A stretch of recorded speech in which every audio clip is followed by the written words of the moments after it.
Kamareddy sir ఈ forest వాళ్ళు nuisance చేస్తున్నారు సార్.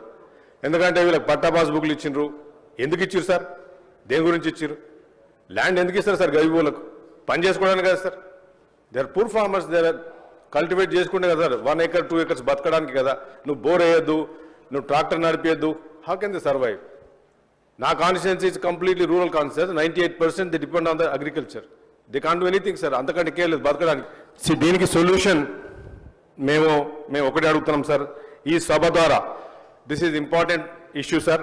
ఎమ్మెల్యేస్ కలిసి కూడా సీఎం గారిని కూడా రిక్వెస్ట్ చేస్తాం, రెవెన్యూ మినిస్టర్ గారిని రిక్వెస్ట్ చేస్తాం, ఫారెస్ట్ రిక్వెస్ట్ చేస్తాం సార్. ఇది 30-40 ఏళ్ళ నుంచి ఈ ఇష్యూస్ నడుస్తూ ఉన్నాయి సార్. దీనికి కంటిన్యూస్గా ఈ ప్రాబ్లం సొల్యూషన్ రావాలండి సార్. నేను ఐఎమ్ రిక్వెస్టింగ్ హానరబుల్ స్పీకర్ గారు, before I conclude, please instruct ఈ సర్వే కంప్లీట్గా చేయాలి sir. But on behalf of the government I'm MLA, I'm requesting sir.